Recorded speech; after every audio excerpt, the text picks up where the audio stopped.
Hello, everyone. My name is Moish Steidman, the Mindful Rabbi, and I am the founder and director of Own Your Judaism, where your life journey and your Jewish journey meet, a nonprofit organization based in Milwaukee.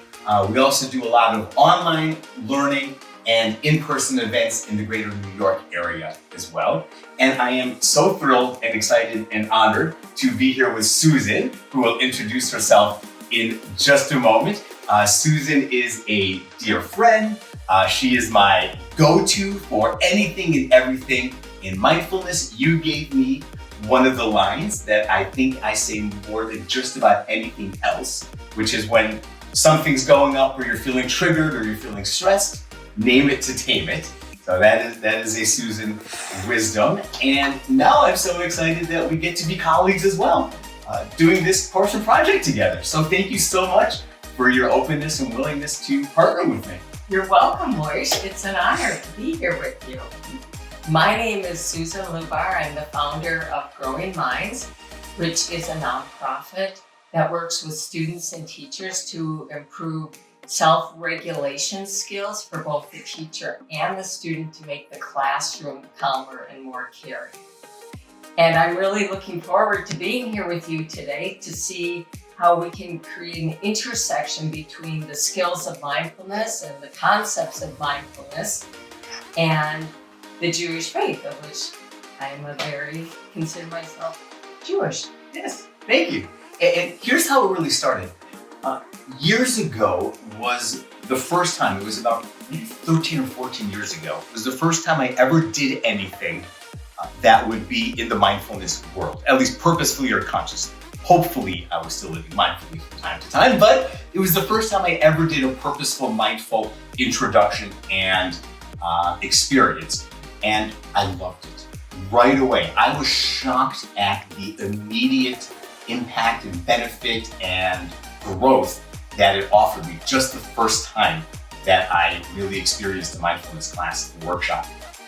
From that point on, I began seeing either at a given moment and then increasingly at a given moment and then with more and more frequency, different ways that Jewish values and Jewish teachings align with mindfulness values that I've been learning more about and mindfulness practices.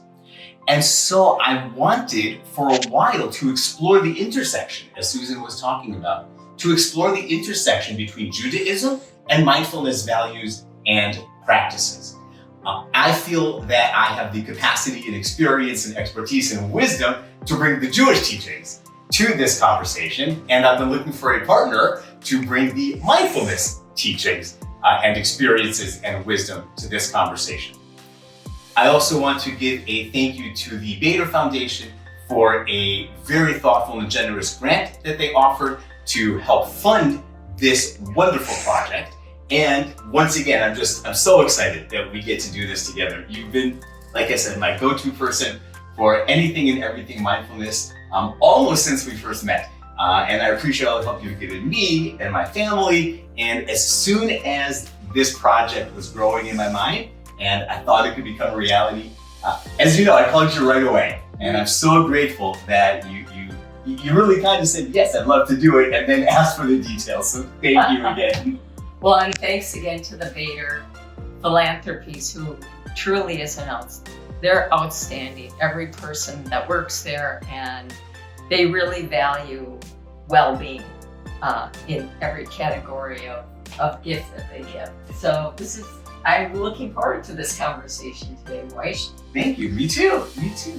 And I know we're going to have a book really as our kind of primary resource for people to read through and to begin to explore the different values that we're going to talk about. This was a book you introduced to me. Correct. So I would love to hear how you came across this book and what you love so much about it.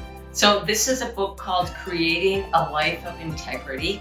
It was written by Gail Anderson Stark, and it's a conversation between Gail Stark and Joseph Goldstein, who is a premier Buddhist mindfulness teacher and somebody who's greatly impacted my life and many, many others. This book is about what in Buddhism they call a parami. They're virtues. They're 10 different categories of virtuous behavior that you're asked to live by. And all of these live in the Jewish religion as well, okay? So I'm just using this book because this is how I was introduced to it, through a year-long course where we met once a month, and each month we studied and practiced each of these virtues, which leads to feeling like your life has more integrity and less pettiness at the end of every day. So it's a book about investigating your own patterns and behaviors. And each month we chose one.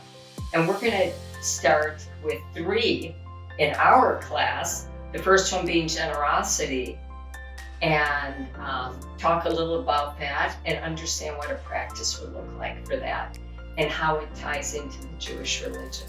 Thank you again for introducing this wonderful book and this resource. I haven't read all of it yet, but I have loved everything I've read. So thank you. Excellent.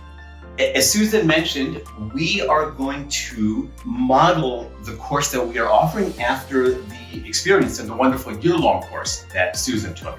We're not yet doing a full year-long course that's going to explore every single one of the values in the books. We are going to start with a 4-part course, really going into depth in 3 of the values and giving us the opportunity to explore them from a Jewish perspective, a mindfulness perspective, and really begin to develop a skill set for how we can live these out in our day-to-day lives.